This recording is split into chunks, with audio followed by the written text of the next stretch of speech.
Grabe si Blast mga tol, dahil sa naibalik niya nga yung naputol niyang kamay, hindi talaga masama si Empty Void, may matindi nga siyang plano para talunin ng God. Pero talagang kailangan niya ang isakripisyo ang buhay niya para magawa yon. So One Punch Man Chapter 211 at ang title nga nito ay Plan. Nasa cover page nga ang pinakamalakas na kalbo, nasa Santa outfit nga siya, at binabati nga tayo dyan ng author na si Yusuke Murata ng Merry Christmas. So nagsimula nga ang chapter dito sa nakitang memorya ni Blast mula kay Empty Void. Bali sa last chapter kasi nung sinubukan makipag-fuse ni Blast kay Void, nakita niya nga bahagya yung memorya ng ninja. At nakita niya nga na yung naging asawa niya pala kapatid nitong si Empty Void. At siya nga rin ginamit ng God para maging avatar nito. At dito tinatanong na nga ni Void si Luna kung ano ba ang sinasabing Nobel mission nito. Sagot ni Stain, yun nga raw ang role ng isang ninja, at bukod pa nga raw dun yung politika nila nakabase sa hindi pagkakasundo at sa pagkakaiba-iba ng mga tao. Sabi naman ni Luna kung lahat nga raw ng consciousness magsasanib ng iisa, yung distrust at conflict nga raw na yun siguradong mawawala. Parte nga raw sila ng napakalaking planong yun para makagawa ng ganong mundo. Hindi ba raw nagtataka yang si Void ang nakakatandang kapatid niya? Ang mundo nga raw na ito puno lang ng kasinungalingan at mga away. Yung mga pagdududa nga raw at paniniwala hindi kailangan ng isang ninja. Naisip nga raw nila yung katotohanan yon, at ito na nga raw yung nakikita nilang solusyon. Pinakita nga dyan ni Luna ang cube kay Empty Void at sinabi niyang ito nga raw ang katotohanan. Inaabot niya nga dyan ang kamay niya habang sinasabing sumama na raw sa kanila yung si Empty Void sa mundo kung saan wala nga raw yung distrust at conflict. Napapatanong nga yung si Empty Void kung ang bagay ba raw na yun talagang magkakatotoo, habang makikita nga dyan na inaabot niya na nga rin ang kamay niya kay Luna. At isang napakatinding liwanag nga ang ipinakita dyan. So ayan nga mga tol, yung mga nangyari sa kung paanong nabigyan ng kapangyarihan ng God si Empty Void. At balik nga rito sa present kung saan biglang-bigla nga yang si Blast sa mga nakita niyang memorya. At napapatanong nga siya dyan kung mga memorya ba ni Empty Void yung nakita niya, at kung epekto rin ba raw ito nung ginawa niyang teleportation. At kung mapapansin nyo nga dyan, naibalik na nga ni Blast yung kamay niya. Hindi nga ipinaliwanag sa chapter kung paano niya nagawa ito, pero siguro kung kaya niyang makipag-fuse sa ibang tao gamit ang kapangyarihan niya,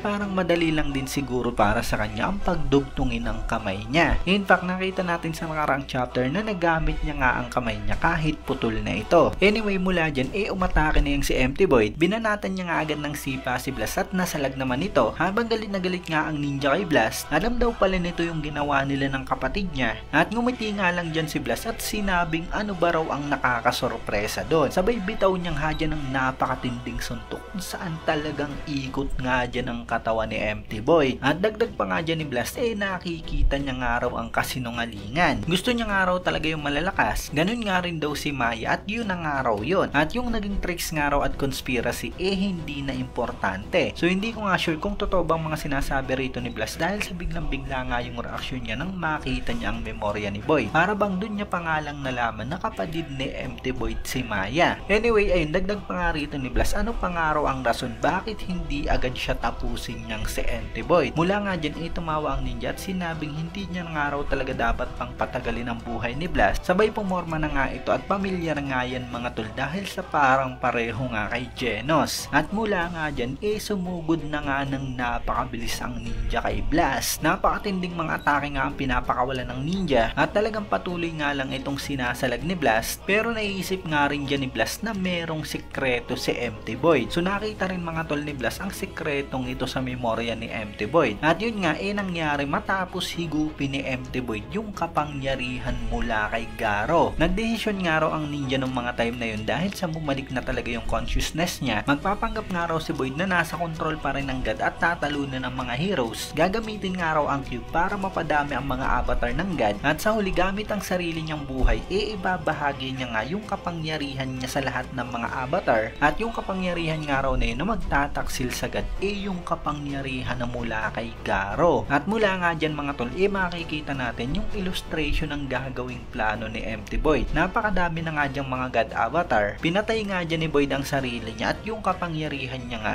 kumalat sa napakaraming mga avatar. At mula nga dyan sa napakatinding panel na to gagamitin nga raw ang napakaraming mga avatar na yan para matalo ang God. At yun nga raw talaga ang planong gawin ni Empty Void. So dito nga sa last panel, kung di ako nagkakamali, pinakita ang pagkalusaw ng katawan ni Empty Void. Meaning talagang isasakripisyo niya nga yung sarili niya para lahat ng mga God Avatar magtaksil mismo sa God. At grabe nga mga tol, dahil galing nga kay Garo ang kapangyarihan na yun kung saan kaya niyang suwayin ng God. Pero hindi nga natin sigurado kung mananalo ba lahat ng mga God Avatar na yan sa God. Dahil sa alam nga natin na kayang-kayang bawiin ng God ang kapangyarihan niya at ang kapalit nga nun kamatayan mismo. At nakita nga natin yun dati kay Homeless Emperor. Kaya tingin ko nga hindi gagana sa God ang ganitong plano ni Empty Void. Maliban na lang siguro kung napakalakas talaga ng mga God Avatar na yan. Kasing lakas lahat ni Cosmic Garo, maaaring kahit papano may laban nga sila sa God. Pero tingin ko nga si Saitama lamang ang makakatalo sa ultimate villain na yan ang God. Anyway, ayun, maikli nga lang ang chapter mga tol. I-comment nyo na lamang sa baba kung ano ba ang reaction nyo. Syempre kung nagustuhan nyo nga, huwag nyo sana kalimutan mag-iwan ng like dahil napakalaking tulong na yan para sa ating channel. At yun, maraming salamat sa inyong panonood at mag-iingat kayo palagi.